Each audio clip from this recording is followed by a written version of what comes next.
Il est évident que, sans arrêt, nous apprenons des noms de localités, des noms de pays que nous ne connaissions pas, comme ça s'est passé pour le Timor, pour le Kosovo. Et les informations que nous pouvons avoir sur, par exemple, des événements, ou un tsunami, un tremblement de terre du Pakistan, ne sont rien si on ne connaît pas seulement la géographie, mais l'histoire, la culture. Autrement dit, nous avons toujours besoin de contextualiser et de situer une connaissance particulière dans l'ensemble global dont elle fait partie. Alors, il est certain que l'enseignement par discipline permet sur elle-même, atrophie l'aptitude naturelle de l'esprit à contextualiser les connaissances. Et comme je l'ai dit tout à l'heure, le calcul, par exemple pour des sciences qui sont fondées uniquement sur le calcul, ignore l'humanité des sentiments et de la vie concrète. Et c'est pour ça que, là aussi, il ne faut pas croire que la meilleure connaissance est celle qui peut s'exprimer par le calcul. Il faut utiliser le calcul, mais il y a d'autres modes qui échappent au calcul et qui nous sont nécessaires. Alors, le contexte, situer une partie dans la totalité dans laquelle elle est insérée, et je dirais même aussi le tout dans la partie, parce que dans la complexité, il n'y a pas seulement des parties qui se trouvent dans le tout se trouve aussi dans la partie. Par exemple, moi, en tant qu'organisme, je suis fait de cellules différentes. Et pardon, il y a les cellules qui constituent ma peau. Bon. Chaque cellule contient la totalité de mon patrimoine génétique. Mais, bien entendu, la plus grande partie de ce patrimoine est inhibée et il n'y a que la partie qui concerne la peau qui s'exprime. Mais on sait aujourd'hui qu'avec une seule cellule, on pourrait, dans des bonnes conditions, stimuler ce patrimoine et créer un clone de moi. Bon. Autrement dit, non seulement la cellule, qui est une partie du tout de mon organisme, mais le tout se trouve dans la cellule.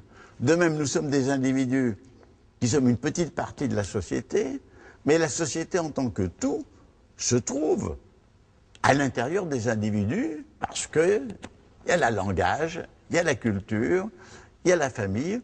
Et donc, la relation tout et partie est très complexe. Et de même, comme je vous l'ai dit au début de mon exposé, nous sommes des individus dans la planète, mais en réalité, la planète, elle est déjà en nous.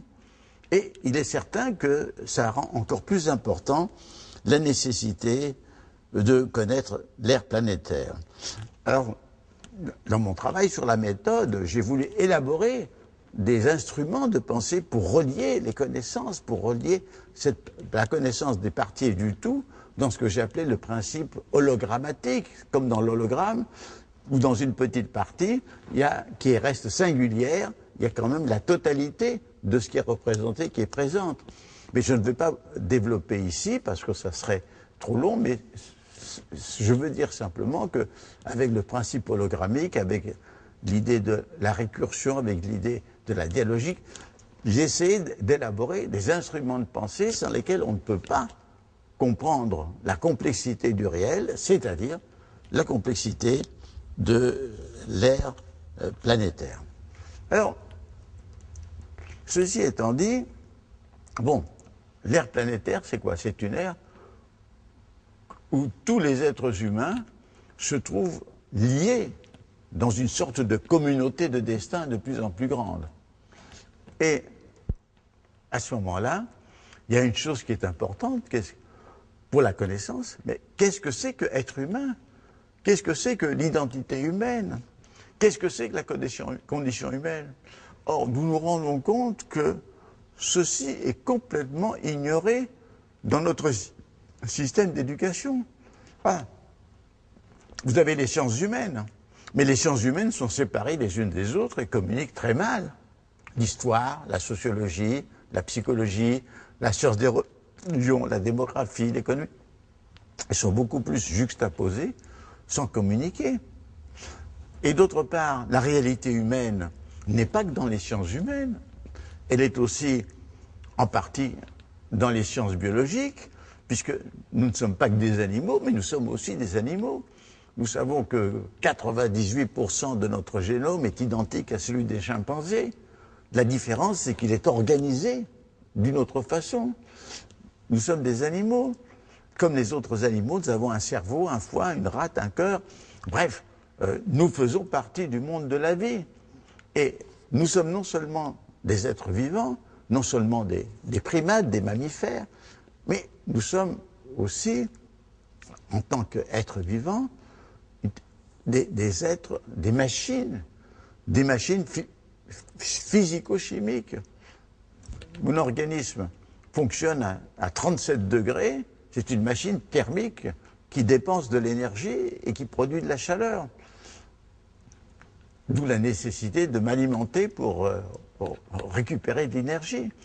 Mais nous nous rendons compte du même coup que nous sommes faits de composants physico-chimiques dont les plus élémentaires trouvent leur origine presque à la naissance de l'univers, dans les particules qui se sont créées il y a 15 milliards d'années, que les atomes de carbone se sont créés dans un soleil antérieur au nôtre, que les molécules qui se sont unies pour former les êtres vivants se sont rassemblées sur Terre. Autrement dit, nous, êtres humains, on ne peut pas nous détacher de l'aventure du cosmos et de l'aventure de la vie.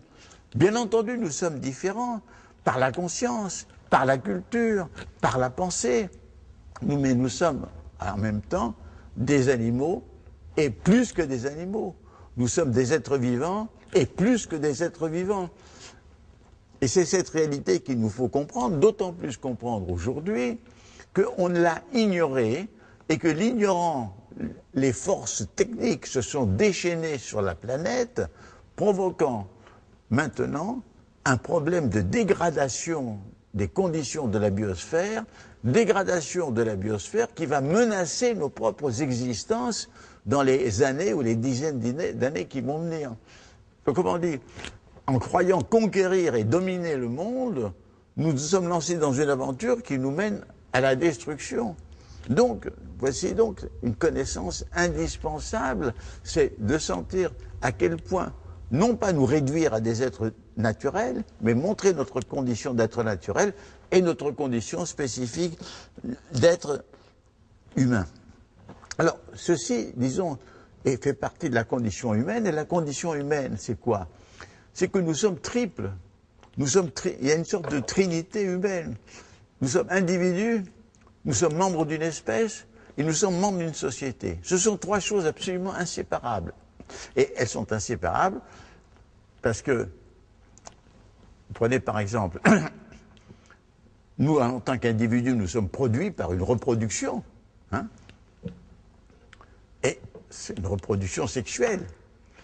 Mais pour que la reproduction de l'espèce continue, il faut que deux individus s'accouplent. Autrement dit, l'espèce produit les individus, lesquels produisent l'espèce. Nous, individus, nous produisons la société par nos interactions, mais la société, avec sa culture, revient sur nous et nous transforme en individus pleinement humains. La société produit les individus qui produisent la société. Donc, ce lien fondamental entre les trois aspects que l'on tend à dissocier absolument, il faut l'enseigner et il n'est nulle part enseigné. D'autre part, la façon que nous avons de penser nous rend incapables de concevoir à la fois l'unité et la diversité humaine. Ceux qui ne voient que l'unité humaine, et cette unité, elle est génétique, elle est anatomique, elle est cérébrale, elle est affective, elle est incontestable. Mais ceux qui ne voient que l'unité ne voient pas les diversités. Mais ceux qui voient les diversités humaines, les différences entre individus, les différences entre races, les différences entre cultures, les différences entre langues, cessent de voir l'unité. Alors qu'il faut voir l'un dans l'autre, et c'est ça, à mon avis, la complexité. C'est une unité qui produit la diversité. Par exemple, nous disons, ce qui est propre à l'humanité, c'est la culture. Le langage, les savoirs qui se transmettent, etc.